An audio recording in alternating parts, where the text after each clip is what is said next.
Good morning, dear students. I hope you all are healthy and safe at your home.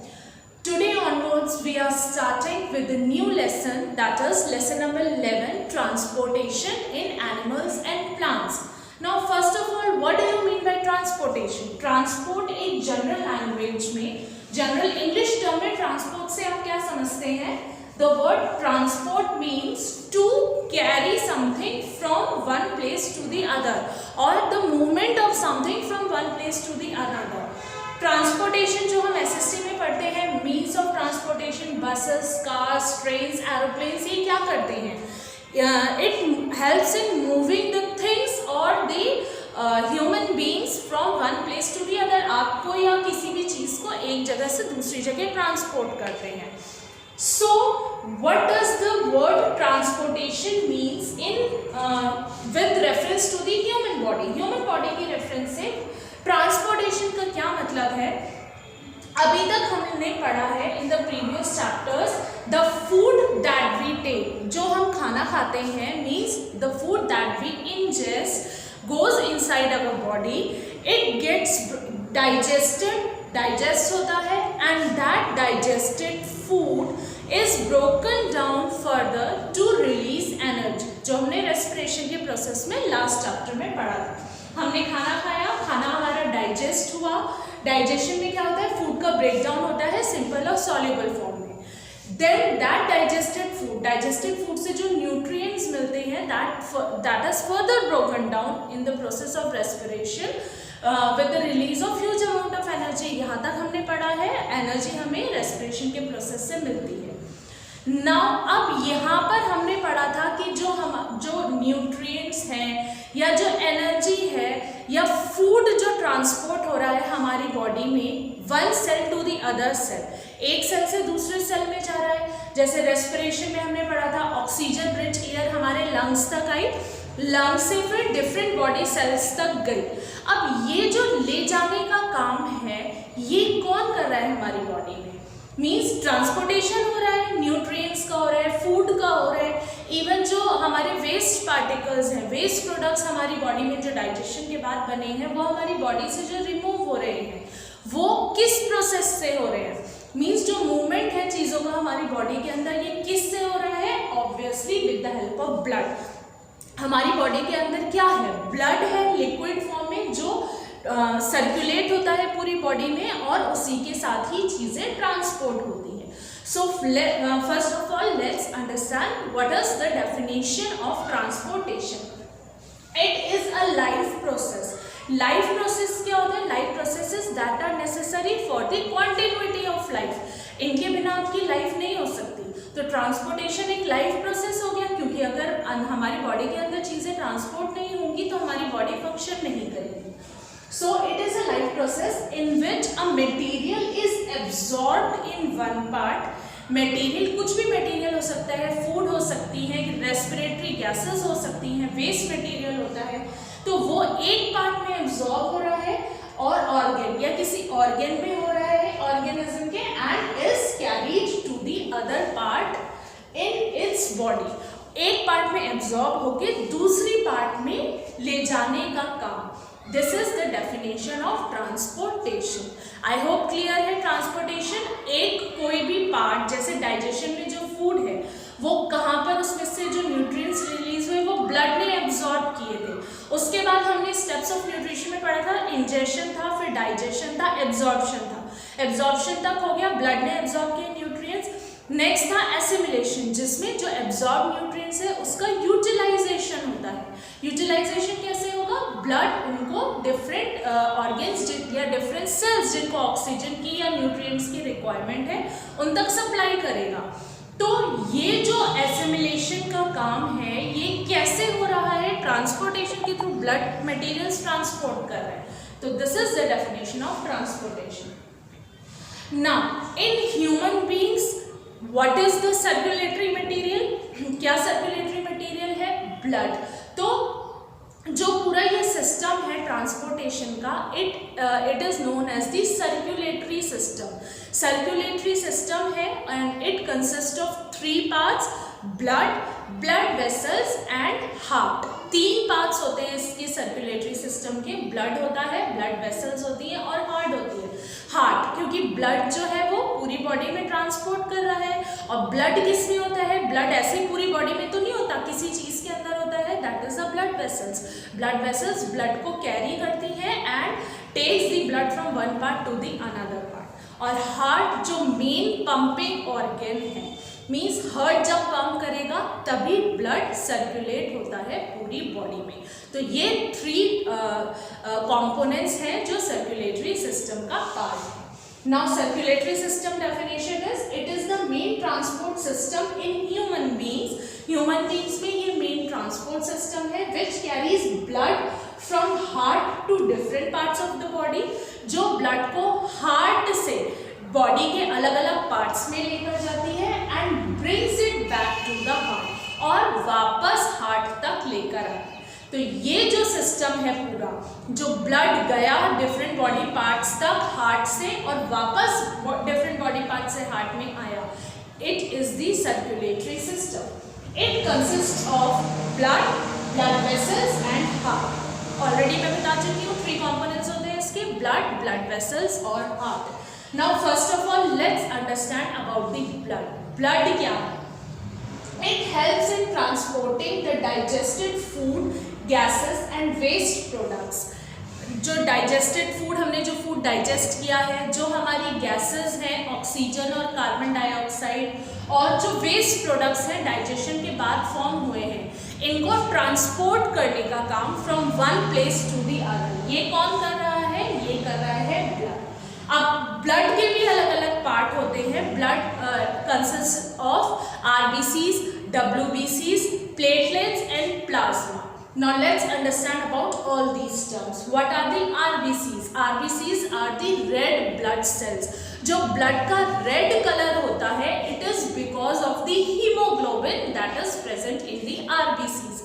RBCs में एक component present होता है haemoglobin. इसको हम respiratory pigment भी कहते हैं। क्यों कहते हैं इसको रेस्पिरेटरी पिगमेंट? क्योंकि जो हीमोग्लोबिन है, ऑक्सीजन जो ट्रांसपोर्ट हो रही है हमारी बॉडी के अंदर लंग से डिफरेंट बॉडी पार्ट्स में, कभी भी वो अपने आप ट्रांसपोर्ट नहीं होती है। Oxygen combines with haemoglobin and then it is transported throughout the body.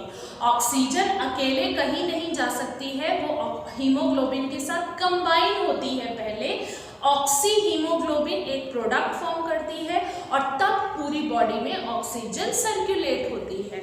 That is why haemoglobin is known as the respiratory pigment, क्योंकि बिना हीमोग्लोबिन के रेस्पिरेशन होगा ही नहीं, ऑक्सीजन जो है वो पहुंचेगी ही नहीं डिफरेंट बॉडी पार्ट्स तक। ठीक है, and one more important thing about haemoglobin is the colour of the blood is red because of this haemoglobin only. Haemoglobin red pigment है और इसी की वजह से ही ब्लड का कलर रेड होता है। Next is white blood cells, that is WBCs। इनका क्या फंक्शन है? It protects our body from various diseases. ये जो हमारी बॉडी में, अब जब हम रेस्पिरेशन कर रहे हैं, जो गैसेस हम अपने अंदर ले रहे हैं या फूड जो हम खा रहे हैं, उनके साथ कुछ जर्म्स जा सकते हैं, इम्प्योरिटीज जा सकती हैं, तो वो जर्म्स को किल करने का काम होता है WBCs का। तो जर्म्स को किल कर रहा है, तो एक तरीके से क्या कर रहा है, हमारी बॉडी को डिसीजेस से प्रिवेंट कर रहा है और इम्यूनिटी बूस्ट अप कर रहा है, इम्यूनिटी बढ़ाने का काम कर रहा है। तो WBC क्या फंक्शन है?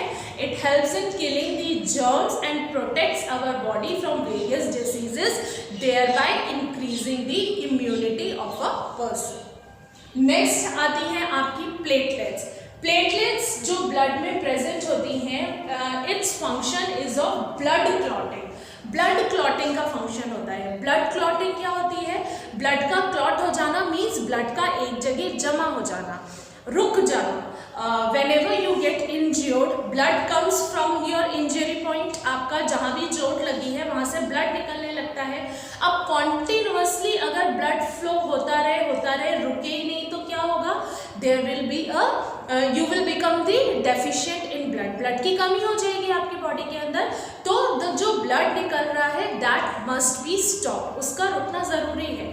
तो वो जो ब्लड रुकता है, थोड़ी देर रुकने के बाद अपने आप जो ब्लड रुक जाता है, it is because of this platelets. Platelets क्या करती है, ब्लड को कोएगुलेट करती है या ब्लड को क्लॉट कर देती है, मीन्स ब्लड को रोक देती है।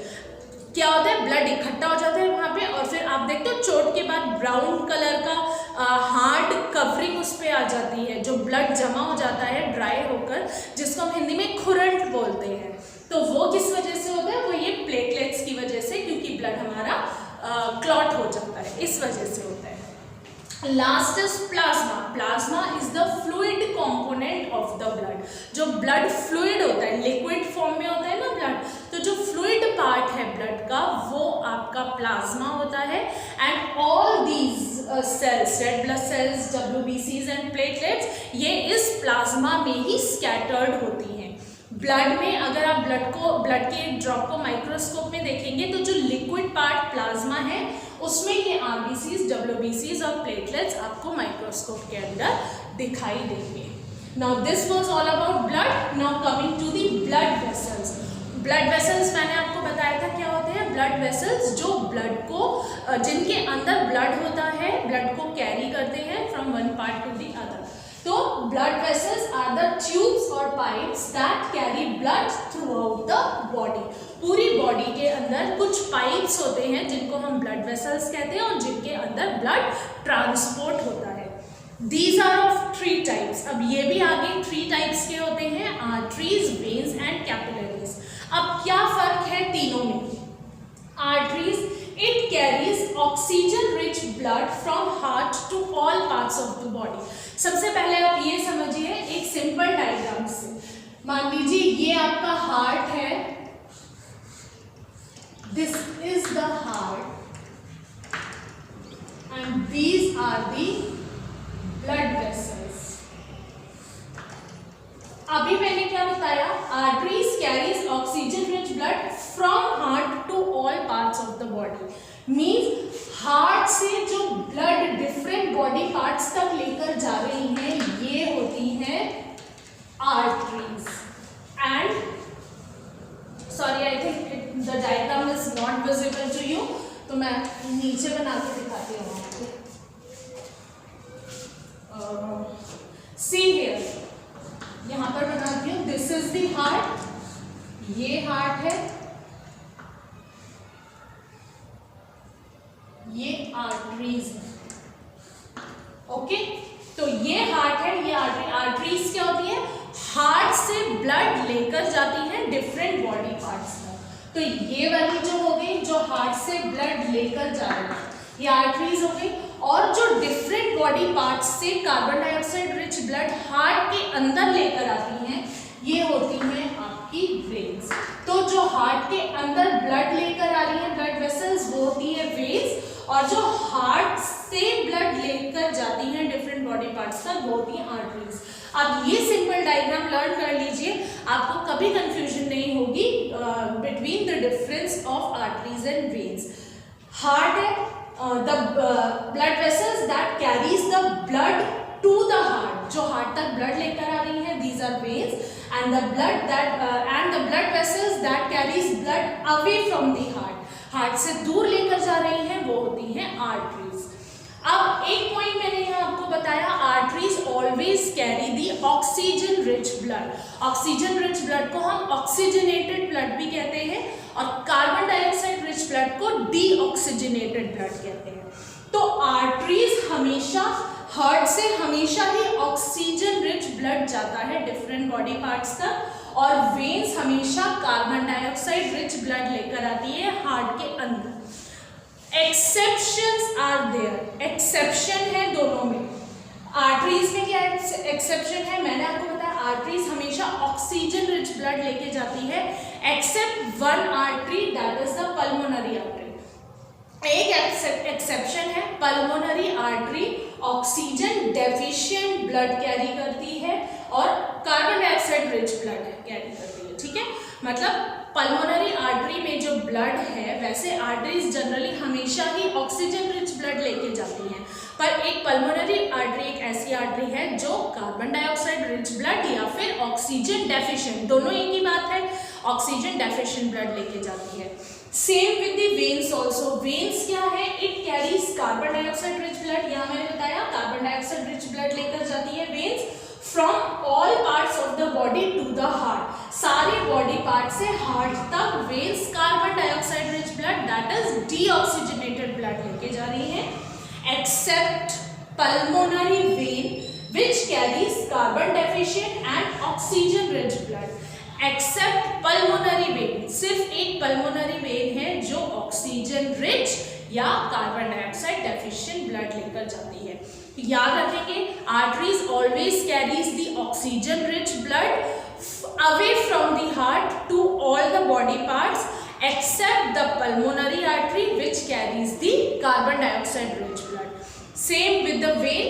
Vein always carries carbon dioxide rich blood from all the body parts to the heart except the pulmonary vein which carries the oxygen rich blood। I hope अब आपको ये दोनों क्लियर होगा आर्टरीज और वेन्स में क्या डिफरेंस है।